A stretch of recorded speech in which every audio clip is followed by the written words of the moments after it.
Who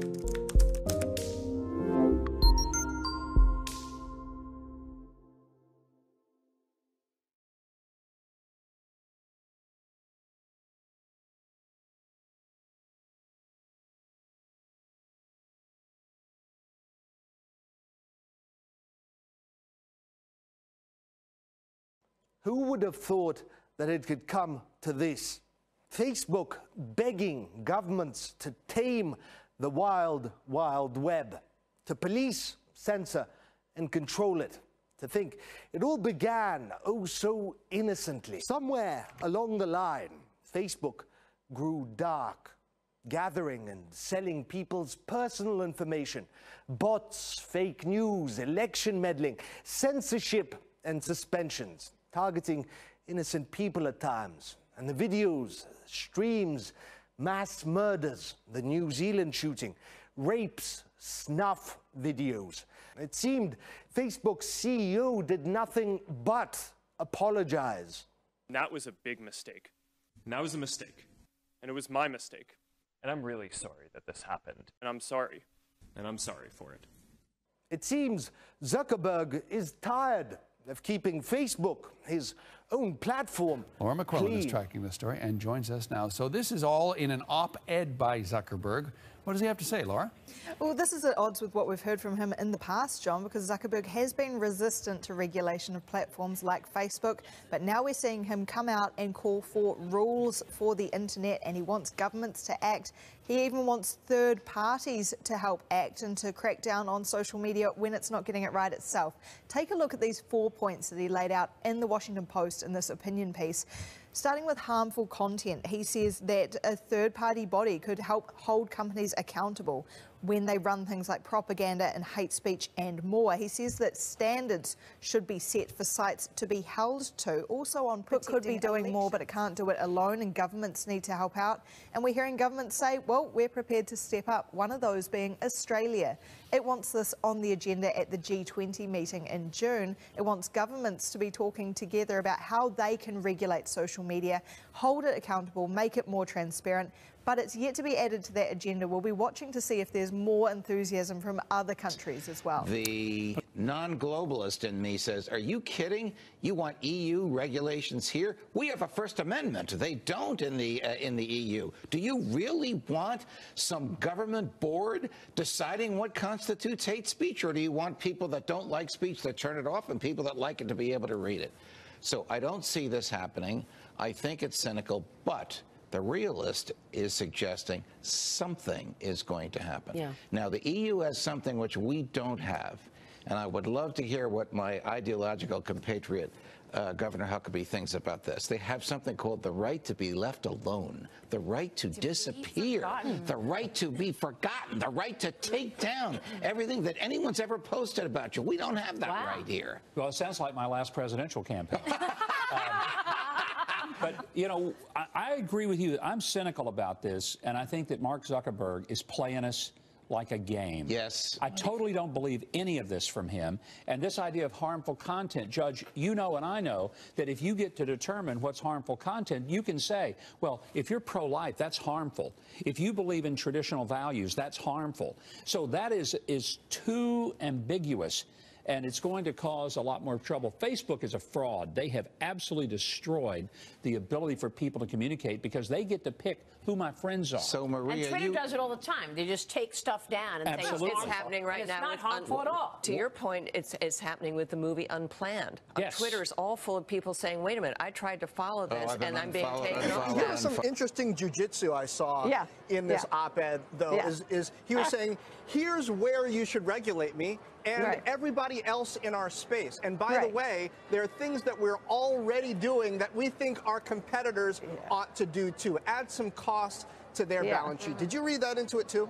Oh, the whole thing was fast. I'm fascinated by all his, but you know, I mean, there's regulation coming, and so he's getting ready to talk about what they would like. So he's this is a signaling to someone about what they like. But you know, everybody's got opinions of their own. Like Elizabeth Warren has some, Mark Warner has some, Amy Klobuchar has some, all kinds of regulators, and of course the California laws coming into privacy laws coming into place in 2020. And then there's Europe, and so there's going to be a lot of regulation here. I'm just not sure it's going to be, you know, necessarily to Mark Zuckerberg's liking or to his wishes.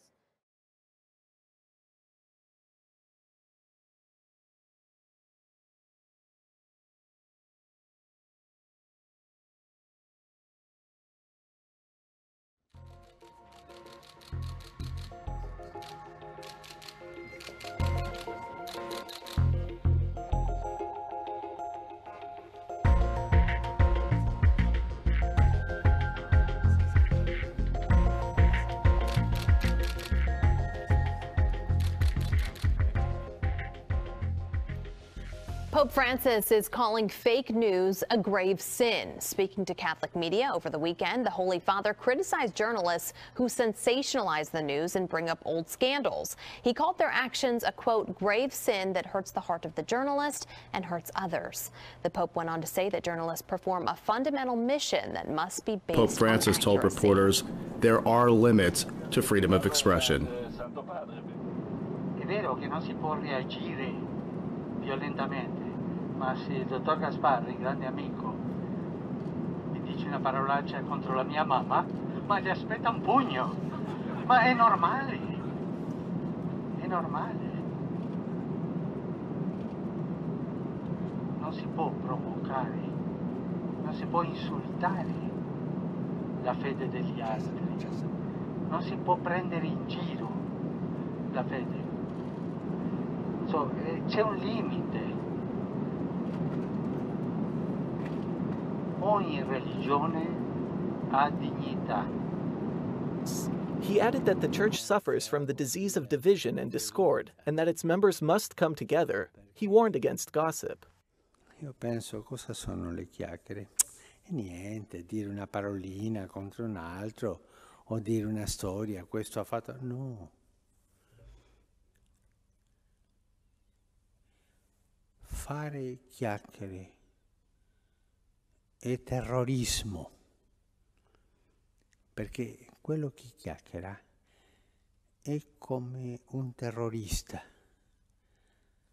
che butta la bomba e se ne va, distrugge, con la lingua distrugge,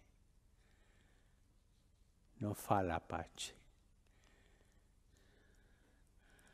The Vatican has been the victim of these false stories on more than one occasion. The most serious case occurred when Benedict XVI was reported dead. On social media, messages have been spread falsely quoting Pope Francis, such as "Don't only live for children, the first one to forget is the happiest," and one even stating the Pope had changed the 10 Commandments. The Vatican had to debunk these statements and texts attributed to Pope Francis in late 2015 and advised Catholics to be wary of sweet texts falsely attributed to the Pope. The Pope asked everyone to prevent and identify the way disinformation works, to unmask snake tactics capable of disguising and striking at any time and place. Step since the internet began and one of the EU's darkest hours. That's how critics who include whistleblower Ed Snowden and World Wide Web founder Sir Tim Berners-Lee are describing a new European law on internet copyright. The European Parliament in Strasbourg has just voted to approve major changes to European copyright law. The proposal had moved tens of thousands of Europeans to protest against the measures. They say they're worried about how new rules will affect free speech on the internet. At the heart of the matter is Article 13 of the legislation. Its proponents claim it would help copyright holders protect their intellectual property, but opponents fear it could lead to censorship. So, how exactly would Article 13 change the status quo online? Well, at the moment, if a user uploads text, video, music or photos to a platform like YouTube, then the person is responsible for respecting copyright restrictions. The changes the EU is now looking to introduce, that they make the platform operators liable for the content, and this will be backed up with fines if those laws are broken. So it's meant to force sites like Facebook and YouTube to monitor what users are actually publishing. Critics, as Georg was saying, fear that websites will end up using automatic filters that could also block material that is not restricted. But as we heard, opponents of Article 13 say that it would have a chilling censorship effect and hurt small The European businesses. Union has a plan to fix the way that copyright works on the internet. You've probably heard of it. It's called Article 13 and it's about to become law throughout the European Union. But there's a problem. Article 13 is really controversial, and some people think it could completely change the way we share content online and make it really difficult for small sites to compete with tech giants. It will force big platforms to be legally responsible for any copyrighted content they host. It will work in two ways. First, platforms can negotiate licenses with copyright holders, say record labels, that allow them to host that content on their platform. YouTube already does this. That's why there are loads of music videos on the platform. And second, if a platform can't get a license to share that content, they'll have to do everything they can to stop it going online in the first place. Critics of Article 13 are really worried that if Twitter, Facebook and YouTube have to start filtering for copyrighted content, we'll have loads of cases of legitimate content that just isn't allowed online.